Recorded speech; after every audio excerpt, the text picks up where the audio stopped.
Geser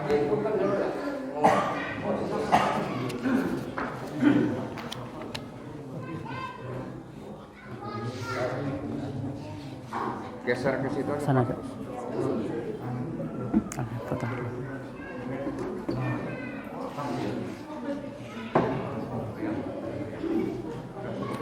Hapus nggak? Iya, semuanya.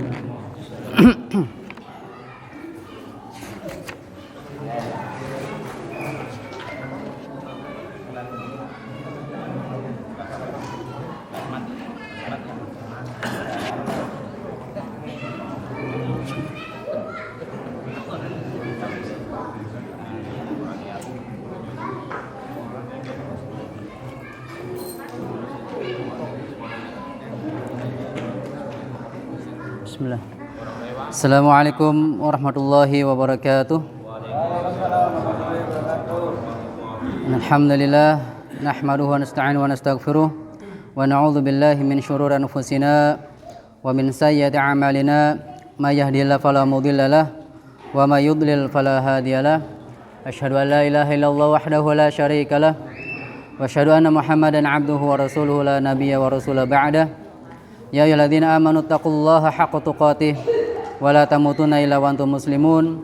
Ya ayyuhan nasu taqu rabbakumul ladzi khalaqakum min nafsin wahidah wa khalaqa minha zawjaha wa batha minhuma rijalan katsiran wa nisaa'a wattaqullaha alladzi tasaaluna bihi wal arham innallaha kana 'alaikum raqiba.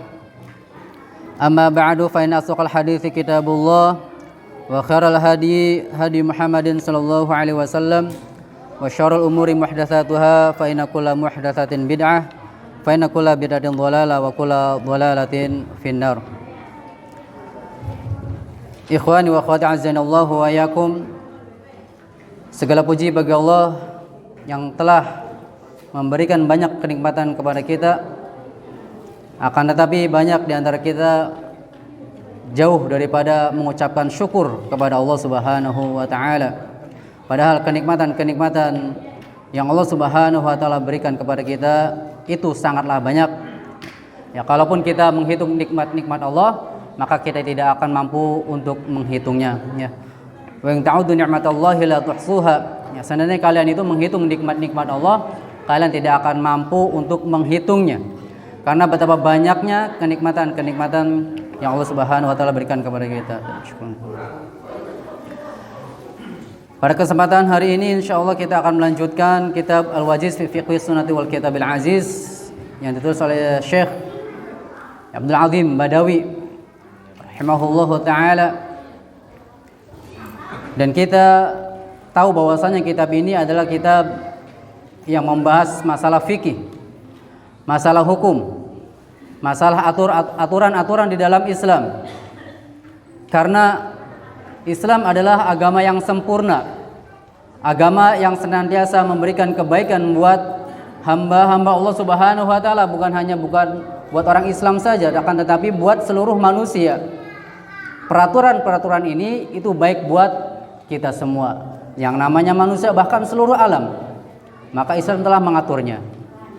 Ya, kalaulah tidak ada aturan-aturan, maka seseorang akan berkehendak semaunya sendiri. Seseorang akan senantiasa melakukan ibadah-ibadah itu menurut hawa nafsunya. Tidak ada dalilnya, akan tetapi karena menurut dia baik, bagus, maka dia kerjakan. Karena tidak ada aturan-aturannya. Nah, kita sebagai seorang thalibul ilm, penuntut ilmu, harus tahu bagaimana aturan-aturan Allah Subhanahu wa taala yang telah disampaikan oleh Rasulullah sallallahu alaihi wasallam, kemudian juga diwariskan kepada para ulama. Aturan-aturan ini hendaknya lah harus berdasarkan dengan dalil-dalil. Kalau Al-Qur'an pasti sahih, ya, yakin kebenarannya. Akan tetapi ada hadis-hadis. Jangan sampai kita mengatakan ini kan hadis Rasulullah. Rasulullah bersabda dengan hadis ini. Maka kita harus teliti dulu apakah hadisnya sahih, hasan, dhaif atau maudhu. Jangan hanya asal-asal ini adalah hadisnya Rasulullah sallallahu alaihi wasallam. Bahkan Ya, tidak sedikit orang-orang berani mengatakan bahwasanya ini adalah hadis Rasulullah Shallallahu Alaihi Wasallam. Ya, kita harus logis, harus tahu, harus paham mana hadis-hadis sahih, mana hadis-hadis hasan. Nah, di dalam kitab ini insya Allah itu sudah dipilih hadis-hadisnya. Di dalamnya adalah hadis sahih, paling minimal adalah hasan. Dan kemudian ketika kita belajar fikih, maka kita harus paham di situ ada yang namanya berbeda pendapat. Walaupun satu mazhab itu ada juga perbedaan pendapat. Ya, seperti di dalam kitab Al-Wajiz ya, Syekh Abdul Azim ini ya, beliau berbeda pendapat dengan pendapatnya Syekh Utsaimin rahimahullahu taala dalam masalah emas. Kita menggunakan gelas yang terbuat dari perak dan emas. Ya, semuanya sepakat bahwasanya ini enggak boleh, entah itu laki-laki maupun perempuan. Tetapi beliau, ya, Syekh Abdul Azim itu melarang mutlak segala sesuatu yang digunakan bahannya itu dari emas dan perak itu enggak boleh, apapun itu. Tetapi Syekh Utsaimin rahimahullah taala yang dilarang hanya untuk digunakan ketika untuk minum dan juga makan saja. Akan tetapi untuk alat-alat yang lainnya itu dibolehkan walaupun itu menggunakan emas dan perak. Maka kita harus legowo. Ya, kita harus lapang dada ketika di sini ada beberapa perbedaan pendapat. Bahkan ketika kita belajar usul fikih itu ada seorang ahli fikih mengatakan man lam yashum al-ikhtilaf lam yashum raihatuhu al-fiqh. Barang siapa yang dia tidak mencium bau perselisihan atau perbedaan pendapat, maka hidungnya belum tahu masalah fikih, belum mencium aroma fikih. Jadi kalau kita ingin tahu masalah fikih, maka di dalamnya banyak sekali perbedaan pendapat. Ya, ini yang namanya fikih. Wajar kalau fikih itu banyak perbedaan. Tetapi kalau masalah akidah, masalah tauhid, maka mereka sepakat. Ya, ulama-ulama salafus saleh itu mereka sepakat tentang masalah tauhid, ya, akidah, semuanya sepakat. Tetapi masalah fikih itu ada perbedaannya. Dan di sini juga insyaallah ada perbedaannya ya. Masalah mandi wajib. Telah kita sepakati dan telah kita ketahui bahwasanya mandi wajib itu ada 5. Nanti kita insya Allah sebutkan dan kita akan tulis. 4-nya itu sepakat, yang satunya itu ikhtilaf. Ya, ulama berbeda pendapat. Sebelum kita murojaah, kita lanjutkan terlebih dahulu pembahasan yang pekan-pekan terdahulu. Kita sudah selesai tentang poin yang ketiga, yaitu mandi yang disunahkan. Poin ketiga itu ketika seseorang terbangun dari pingsan, maka dia disunahkan untuk mandi. Poin yang keempat adalah ya qala mu'allif rahimahullahu taala al-iktisalu min dafnil musyrik, yaitu mandi ketika selesai menguburkan orang musyrik. Kalau musyrik pasti kafir ya, tapi kalau kafir belum tentu musyrik. Nah, orang-orang Mekah mereka disebutnya adalah orang musyrik, bukan orang kafir. Karena orang kafir itu orang Yahudi dan Nasrani. Tetapi orang Mekah itu kebanyakannya adalah mereka para penyembah berhala. Mereka percaya dengan Allah Subhanahu wa taala satu yang di atas. Tetapi mereka percaya dengan berhala-berhala lain yang ada di bumi. Nah, jadi mereka orang musyrik itu adalah para penyembah berhala atau penyembah ruh nenek moyang mereka. Dan di masyarakat kita juga ada. Mereka percaya terhadap Allah, akan tetapi mereka juga percaya terhadap hal-hal yang goib. Mereka bersekutu dengan jin. Mereka menyembah jinnya, menyembah kuburannya, menyembah barang-barang yang dianggap itu adalah jimat. Nah, itu terjadi di masyarakat kita juga, bukan hanya terjadi ketika di waktu zamannya Rasulullah SAW saja. Tetapi kejahilan atau kesyirikan di zaman sekarang itu lebih dahsyat daripada yang dilakukan oleh orang-orang musyrik Makkah zaman dahulu. Apa dalilnya?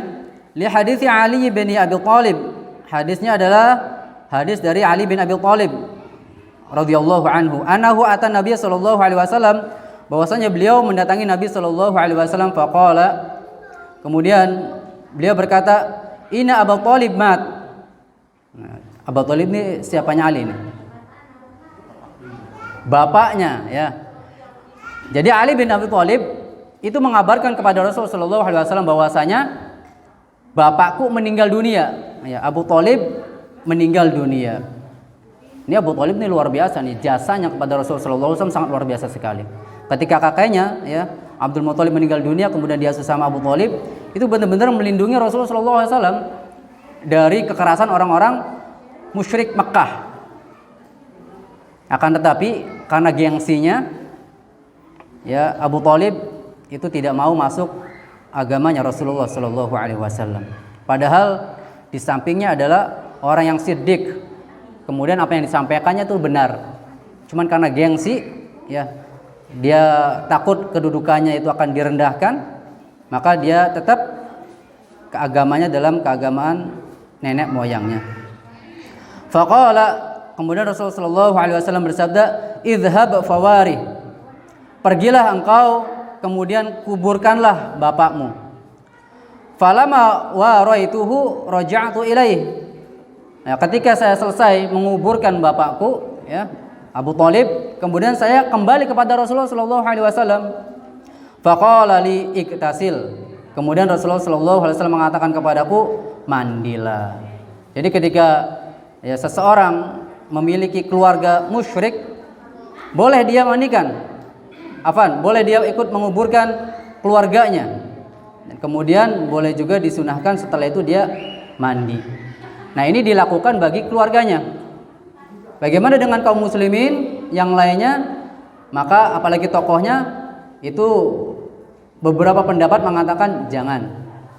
Ya, jangan dekatin atau menguburin orang-orang musyrik atau orang-orang kafir sebagai hajar, ya, sebagai peringatan bahwasanya mereka itu tidak perlu dihormatin, ya, ketika meninggal dunia. Kenapa? Karena mereka sendiri tidak hormat kepada Allah Subhanahu wa taala.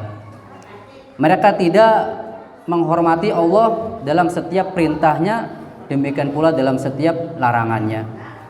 Cuman karena ini adalah keluarganya, maka Rasulullah memerintahkan untuk menguburkan bapaknya. Nah, Rasulullah tidak mau ikut menguburin, ya, tetapi hanya Ali bin Abi Thalib radhiyallahu anhu saja sebagai seorang anak. Nah, hadis ini derajatnya sahih. Poin yang kelima adalah sunnah-sunnah atau mandi yang disunahkan adalah al-iktisalu lil aidain wa yaumi Arafah. Mandi ketika 2 hari raya dan juga hari Arafah. Ya, hari raya Idul Fitri dan juga hari raya Idul Adha. Hadisnya adalah 5 rawahu al-Baihaqi min thariq Asy-Syafi'i. Ya, sebagaimana hadis yang diriwayatkan oleh Baihaqi dari jalan Imam Asy-Syafi'i. Jadi Imam Syafi'i bukan hanya ahli hadis, tetapi beliau itu Masya Allah, ya, masalah fikihnya itu luar biasa sekali, keilmuannya luar biasa sekali, nggak ada bandingannya, ya, keilmuan Asy-Syafi'i.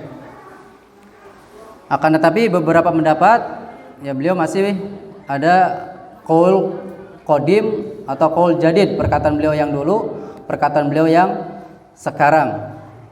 Walaupun di situ juga masih banyak perbedaan pendapat dengan imam-imam yang lainnya. Cuman beliau termasuk imam besar, bahkan terbesar di negeri kita. An Zadzan qala, hadis ini dari jalur Zadzan, ya. Beliau berkata, sa'ala rajulun 'aliyan radhiyallahu anhu 'anil ghusli. Ada seseorang bertanya kepada Ali tentang mandi. Maksud di sini adalah mandi. Mandinya mandi apa? Belum jelas, belum diketahui, belum disebutkan. Akhirnya Ali radhiyallahu anhu berkata, qala iktasil kulla yaumin in syi'ta. Hendaknya lah dia mandi setiap hari kalau dia ingin. Kalau dia berkehendak silakan mandi setiap hari. Karena pertanyaannya, pertanyaan laki-laki ini adalah bertanya tentang mandi. Jadi kalau mau ya silakan mandi setiap hari. Ya kalau nggak mau juga silakan mandi 2 hari sekali atau 3 hari sekali. Itu kalau negeri yang dingin, ya, atau juga di negeri Saudi, di negeri Arab, walaupun panas akan tetapi tidak keluar keringat kalau di sana tuh. Itu ajib, masya Allah ya, negeri yang barokah Makkah Madinah. Walaupun di sana panas akan tetapi tidak keluar keringat. Nah, tetapi kalau di Indonesia jangan, ya mandilah setiap hari. Kenapa? Sehari saja kalau nggak mandi, waduh, naudzubillah min dzalik ya. Apalagi kalau kerjanya udah kerja pakai tenaga, tentu akan menyengat orang yang di sampingnya. Ya, maka mandilah setiap hari bagi orang Indonesia. Tapi kalau di daerah-daerah yang dingin itu nggak perlu. Ya kalau misalkan di Bandung atau di daerah-daerah puncak, kalau kedinginan nggak usah. Itu bagi orang Indramayu ke sana. Tapi bagi orang Bogornya mah ya biasa saja ya. Kulitnya sudah kulit tebal, udah bagus, udah terbiasa. Faqala, kemudian laki-laki mengatakan, la, bukan itu yang aku maksud ya. Al-ghuslul ladzi huwal ghusl. Yang aku maksud adalah mandi yang di situ ada sebabnya dia itu mandi. Jadi bukan mandi ada. Kan pertemuan yang awal-awal ketika masalah mandi kan mandi ada dua. Mandi wajib dengan mandi kebiasaan, mandi ada. Nah, Ali radhiyallahu anhu menjawab itu mandi ada yang pertama. Ya silakan mandi setiap hari kalau mau, kalau berkehendak. Kalau enggak ya enggak usah. Ternyata orang ini mengatakan mandi yang ada sebabnya, dia itu mandi. Maka Ali berkata, qala yaumul jum'ati wa yaum arafata wa yauman nahri wa yaumal fitri. Ya kalau begitu dia itu mandilah ketika setiap hari Jumat. Nah ini juga berselisih pendapat. Apakah karena harinya atau karena dia ingin melaksanakan sholat Jumat? Nah ini berbeda pendapat juga. Tapi perbedaan pendapat yang kuat itu adalah pendapatnya Imam Syafi'i, Ahmad dan juga Ats-Tsaqani. Ya, beliau mengatakan bahwasanya sunnah mandi Jumat itu adalah sunnah. Kenapa? Mandi ini yang dimaksud adalah ketika ingin melaksanakan sholat Jumat saja. Jadi kalau orang yang ingin melaksanakan sholat Jumat, ya disunahkan untuk mandi Jumat. Tetapi kalau orang yang tidak melaksanakan sholat Jumat seperti orang safar atau perempuan, maka tidak disunahkan untuk mandi. Ya, tidak mandi Jumat.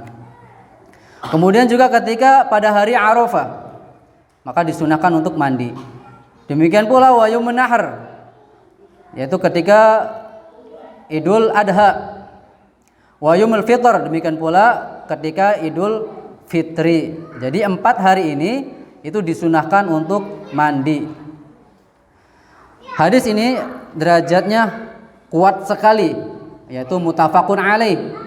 Hadis yang diriwayatkan oleh Imam Bukhari dan juga Muslim. Kita masuk ke pembahasan atau nomor yang ke-6. Al-ghuslu min ghuslil mayyit. Mandi dikarenakan setelah memandikan mayit. Ya. Liqauli sallallahu alaihi wasallam, sebagaimana sabda Rasulullah sallallahu alaihi wasallam, man ghassala mayyitan falyaktasil. Barang siapa yang memandikan mayit, maka hendaknya lah dia itu mandi juga. Jadi selepas dia memandikan mayit, maka dia disunahkan untuk mandi. Mandi tata caranya sama seperti mandi junub. Ya, itu diantara sunnah-sunnah ketika seseorang selesai memandikan mayit. Afan yang muttafaqun alaih ini hadis yang kelima, yang keenam itu di sini disebutkan Hasan kalau di kitab mana? Di kitab antum apa nih? Yang keempat Hasan juga. Ya. Enggak ada keterangan. Yang ketiga sahih. Ya, ini hadis yang ketiga itu sahih. Keempat, yang keenam sahih ya. Insyaallah. Baik. Kita masuk ke poin yang ketujuh. Al-ghuslu lil ihrami bil umrati awil hajj. Mandi dikarenakan dia ingin melaksanakan ihram. Nah, ini kita harus paham mana muhrim, mana mahram. Ya, kadang-kadang kita salah ngomong. Wah, kamu tuh bukan mahram saya. Ini salah ini. Dalam bahasa Arab ini salah. Misalkan seseorang salaman kepada wanita lain, bukan keluarga kita, ya, bukan kakak kita, bukan adik kita, ya, atau bukan bibi kita. Kamu jangan sentuh saya, kamu itu bukan mahram saya. Ini salah. Yang benar apa? Muhrim. Atau gimana nih? Ini kejebak nih. Kamu itu bukan muhrim. Ya, bukan muhrim. Kalau masyarakat kita itu muhrim. Muhrim itu sebenarnya orang yang sedang melakukan atau memakai baju ihram. Itu muhrim. Nah, kalau mahram itu keturunan, ya. Yang satu darah, kakak kita, adik kita, bibi kandung itu mahram. Namanya mahram. Bisa dibedakan ini ya, jangan salah ngomong. Mahram dengan muhrim. Kalau muhrim tadi apa? Orang yang mengenakan pakaian ihram. Kalau mahram keluarga, ya, keturunan, saudara, itu namanya mahram. Ya. Jadi kita jangan sampai salah ngomong. Perhatikan baik-baik. Kita masuk ke poin yang ketujuh. Hadisnya adalah li hadits Zaid bin Thabit. Hadisnya adalah Zaid bin Thabit annahu ra'a an-nabiy sallallahu alaihi wasallam tajarrada li ihlalihi wa iktasala.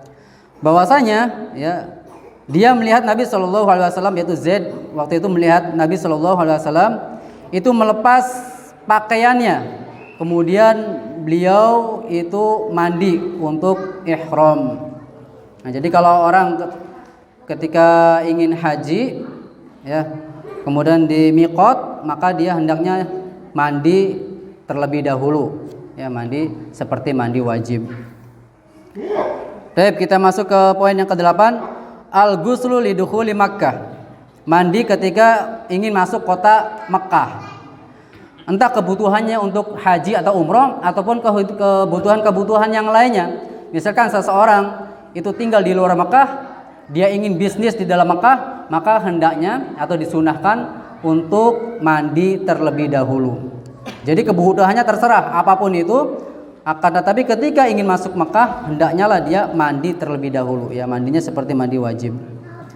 Hadisnya adalah Ali bin Umar radhiyallahu anhuma, dari Ibnu Umar radhiyallahu anhuma, annahu kana la yaqdumu Makkah illa bata bi Dhituwa. Bahwasanya Ibnu Umar itu ketika, ya, sampai di kota Mekah atau ingin masuk kota Mekah, melainkan beliau bermalam terlebih dahulu, ya, di Dhituwa hatta yusbiha wa yaktasila, sampai pagi hari, dan kemudian ketika di pagi hari beliau pun mandi. Tsumma yadkhula Makkah naharon. Kemudian barulah setelah itu di siang harinya beliau masuk ke dalam kota Makkah. Wa yadhkuru 'ani Nabi sallallahu alaihi wasallam annahu fa'alahu. Kemudian beliau menyebutkannya dari Nabi sallallahu alaihi wasallam bahwasanya Nabi sallallahu alaihi wasallam melakukan atau mengerjakan apa yang seperti dilakukan oleh Ibnu Umar. Jadi Ibnu Umar adalah orang yang paling mirip dengan Nabi sallallahu alaihi wasallam setiap tingkah lakunya.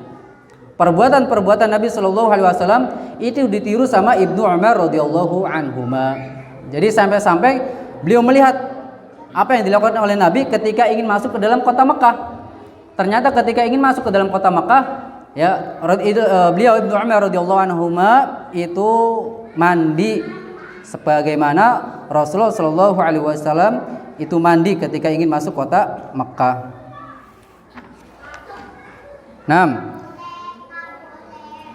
kita sudah selesai nih, ya, pembahasan masalah mandi. Nah, sekarang kita insyaallah murojaah terlebih dahulu.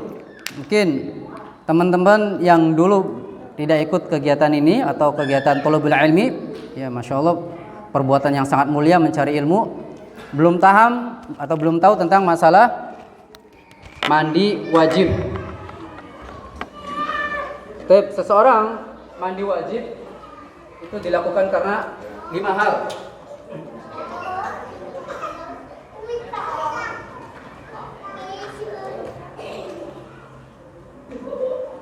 Yang 4-nya tadi disebutkan bahwasanya para ulama sepakat. Yang satunya ikhtilaf, itu berbeda pendapat.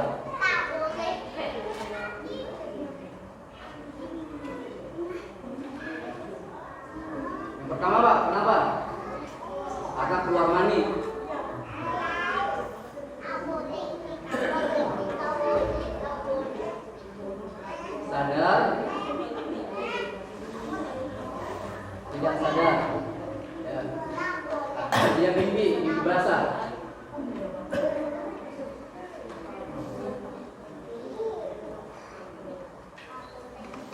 dalam keadaan sadar ini itu ada sebabnya juga.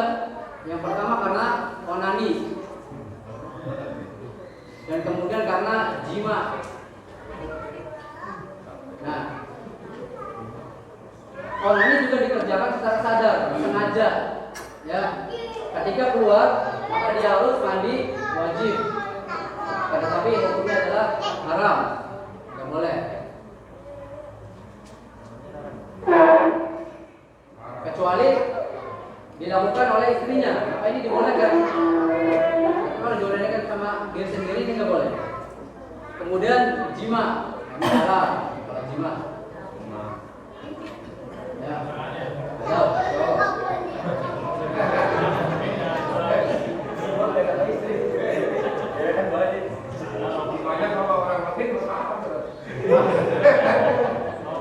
Maksud di sini adalah jima dengan suami istri yang sah ya. Tapi tetap saja jima maksudnya sama, maaf punten, sama pelacur juga ketika keluar harus juga menang-menang sama pelacur enggak mandi wajib. Iya. Jimanya pakai bismillah lagi.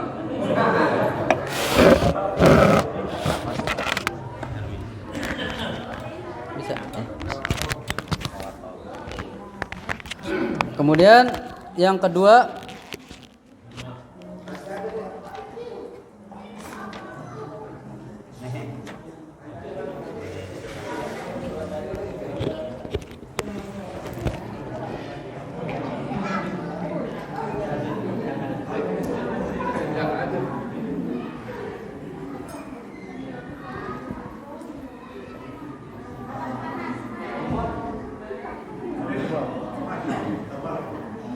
nih yang kedua, jima walaupun tidak keluar mani, ya. Walaupun seorang ya suami itu dukhul kepada istrinya, walaupun nggak keluar mani maka dia wajib mandi pula. Intinya kalau sudah tenggelam maka dia wajib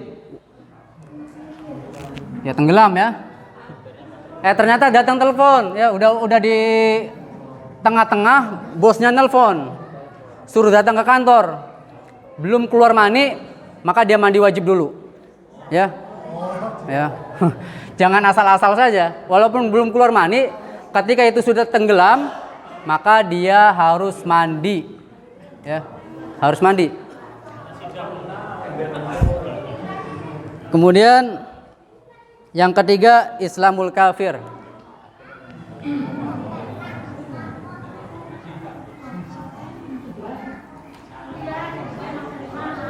Orang masuk Islam, ya orang masuk Islam, maka dia wajib untuk mandi. Yang keempat,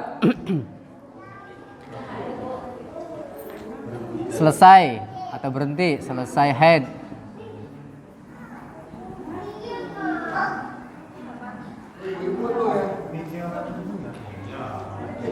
Dan nifas. Jadi kalau wanita sudah selesai haid dan juga nifasnya, maka dia mandi wajib.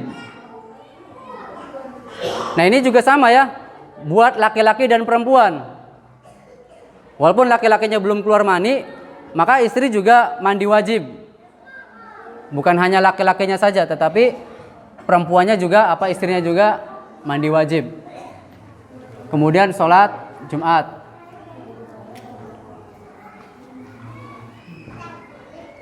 Nah yang empat ini sepakat para ulama tentang wajibnya mandi. Sedangkan yang ini itu khilaf. Khilaf itu berbeda pendapat. Ya berbeda pendapat dari para ulama. Ini poin yang kita murojaah. Masalah mandi. Kemudian ada yang namanya mandi sah. Pokoknya ketika seseorang sudah melakukan ini, maka dia sah mandinya. Yang pertama, dia sudah niat. Yang kedua, mengguyur air ke seluruh tubuh.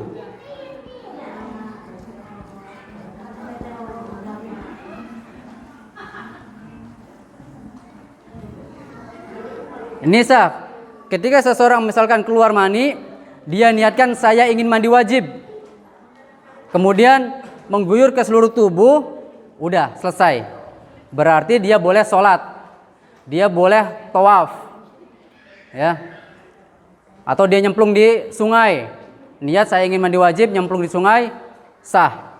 Atau dia mandi di air terjun, niat saya ingin mandi wajib, kemudian dia di air terjun, udah selesai. Dan masalah niat ini itu nggak ada talafudnya. Nawaitul gusli, ya. Apa lirafa'il hadasil akbari fardhulillahi ta'ala. Ini nggak ada. Cukup niat saja. Saya ingin mandi wajib, itu sudah dihitung dengan niat. Paham ya? Jadi Islam itu mudah, enggak usah ribet-ribet. Kasihan orang-orang tua yang tidak bisa ngomong bahasa Arab, ya. An'amta aja, an'amta. Apalagi niatnya itu panjang. Islam itu mudah. Kemudian bagaimana tata cara mandinya dan bagaimana pula perbedaannya? Ini tata caranya. Yang pertama, wudu terlebih dahulu, wudu yang sempurna ya. Kemudian baru mandi. Atau cara yang kedua, mandi dulu, kemudian wudu. Atau cara yang ketiga, mandi tok. Nah, mandinya saja.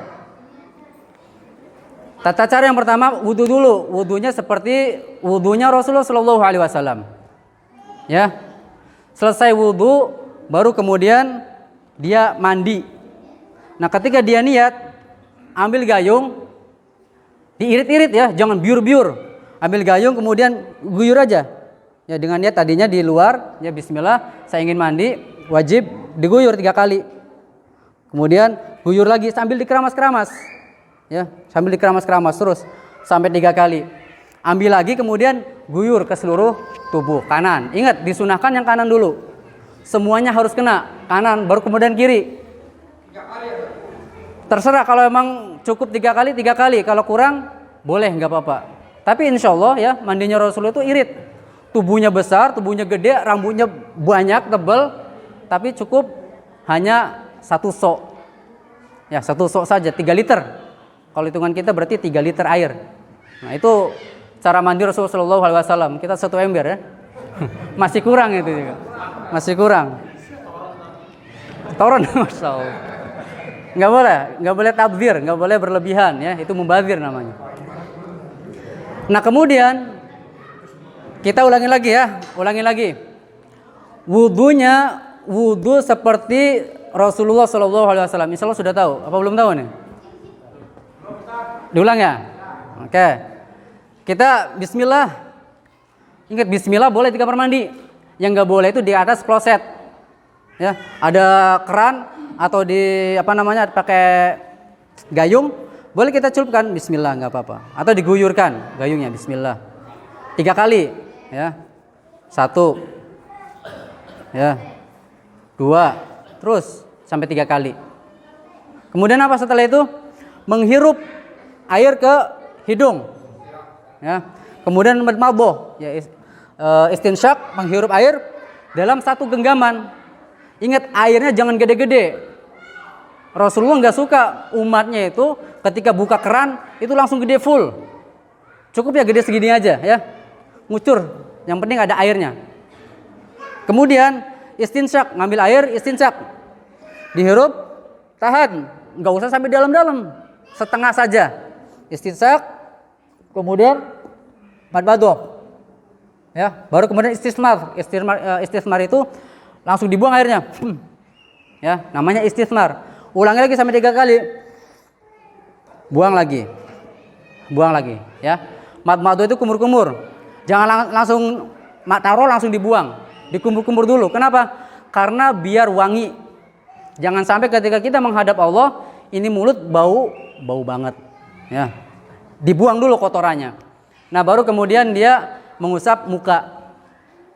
Muka itu batasnya sampai batas rambut ya. Kemudian sampai cindil. Daun telinga ininya. Siwing. Siwil. Ah, siwil lah, nggak tahu bahasa argolnya siwil katanya. Terus sampai sini. Ya kalau emang dia jenggotnya banyak, panjang, nggak apa-apa di sela-selain, di sela-selain. 3 kali, ya. Tuh. Ambil lagi, 2. Ambil lagi, 3. Ya, 3 kali. Jangan hanya biur-biur aja. Ini bukan sunnah Nabi. Kalau hanya biur-biur saja, berarti wudunya tidak sah. Ya, harus sempurna seperti wudunya Nabi Shallallahu Alaihi Wasallam. Nah, kemudian baru tangan 3 kali dulu, kanan dulu, ya, sampai di atas sikut. Boleh berlebih, seperti yang dilakukan oleh Abu Hurairah radhiyallahu anhu. Karena pengen cahaya ya di di hari kiamat, dia sampai berlebih.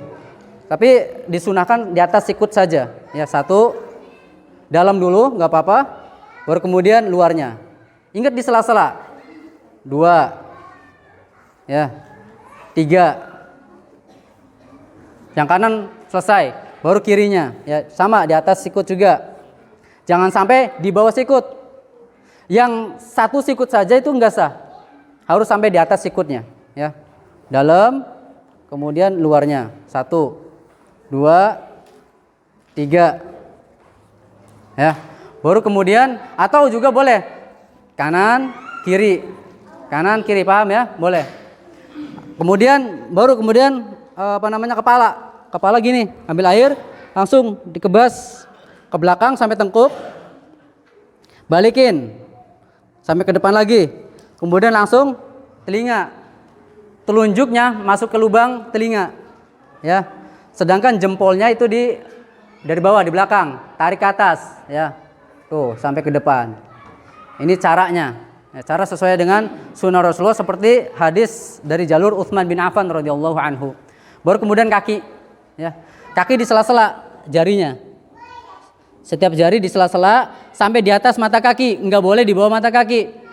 Di atas mata kaki. Ingat, tengkuk harus kena apa namanya nih? Tumit ya. Tumit sampai bawahnya. Kemudian gosok lagi, ya. Gosok lagi sampai 3 kali. Sampai 3 kali, begitu pula yang kirinya. Nah, ini wudunya seperti wudu Rasulullah sallallahu alaihi wasallam. Ya. Man tawaddu'a fa ahsanal wudu'a tsumma qala asyhadu an la ilaha illallah wahdahu la syarikalah wa asyhadu anna Muhammadan abduhu wa rasuluh illa futihat lahu abwabu thamaniyatil jannah. Wa dakhulu min ayyi syi'ta. Jadi orang yang mengatakan setelah wudu dia berdoa asyhadu an la ilaha illallah wahdahu la syarikalah wa asyhadu anna Muhammadan abduhu wa rasuluh. Kemudian Allahumma ja'alni minat tawwabina wa ja'alni minal mutatahhirin. Melainkan Allah Subhanahu wa taala akan membukakan bagi dia 8 pintu surga. Terserah dia mau masuk pintu surga yang manapun dia kehendaki. Mudah sekali, yang penting wudunya seperti Rasulullah. Kemudian dia mengatakan setelah itu berdoa asyhadu an la ilaha illallah wahdahu la syarikalah wa asyhadu anna Muhammadan abduhu wa rasuluh. Allahumma ja'alni minat tawwabina wa ja'alni minal mutatahhirin. Ya. Ini 8 pintu surga nih antum masuk, masyaallah. Perlu angkat tangan enggak, Ustaz? Kenapa? Perlu angkat tangan enggak? Enggak perlu. Enggak perlu. Cukup segini aja. Sambil berjalan enggak apa-apa. Enggak masalah. Enggak apa. Yang penting yakin ya, syahadat kita itu senantiasa diperbaharui setiap kali salat. Baru setelah itu mandi wajib. Mandi wajibnya gimana? Yang pertama, ya, dia gosok-gosok, kemudian cuci tangan, kemudian usap kemaluannya. Usap kemaluannya, setelah itu gosok ke dinding atau ke lantai. Kalau sekarang kan nggak ada tanah ya, keramik. Boleh juga menggunakan sabun. Setelah menggosok kemaluannya, dibersihkan kemaluannya, kemudian bungkus pakai sabun boleh. Setelah itu baru ya guyur kepalanya. Kepalanya 3 kali sambil dikeramas-keramas biar airnya itu masuk ke akarnya. Kemudian baru ke kanan, sekujur tubuh sampai selesai. Yang terakhir itu disunahkan kaki. Jadi kaki itu paling terakhir. Setelah selesai semua kanan kiri baru diusap semuanya. Ya, digebas-gebas. Pakai tangan dulu sebelum pakai handuk, digebasin dulu. Semuanya selesai baru pakai handuk. Keluar kamar mandi menggunakan atau diawali dengan kaki kiri dulu atau kaki kanan. Kaki kanan dulu. Ya. Doanya apa? Gufronaka. Alhamdulillah. Itu sangat mudah sekali ya, gufronaka. Nah, ketika selesai wudhu nih doanya jangan di kamar mandi. Ya, kita baguslah doanya harus di luar kamar mandi. Setelah mandi wajib kita keluar, kemudian baru berdoa. Atau cara kedua, mandi dulu. Ya, mandinya seperti tadi yang dicontohkan, kemudian baru wudhu. Ya. Kalau kasus yang ini, dia wudhu, kemudian mandi. Di tengah mandi dia kentut atau kencing. Apa yang harus dia lakukan? Wudhu lagi. Ya. Wudhu lagi. Kalau ini jelas mandinya wudhunya di terakhir. Ini main aman nih. Boleh, nggak apa-apa. Atau yang terakhir mandinya saja. Maka ini juga dibolehkan. Ya. Insya Allah mudah Islam itu. Kemudian perbedaannya bagi wanita yang head dengan tidak head. Apa dengan tidak head tuh? Bahasa kita apa nih? Kalau bahasa dengan tidak head aja ya, dengan wanita yang tidak head. Kalau wanita head, ketika ingin mandi maka dia harus diurai kepangannya, diurai kepangan.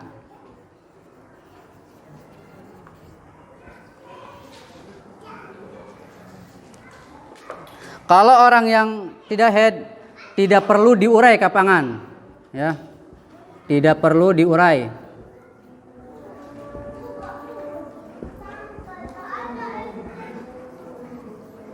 Kenapa?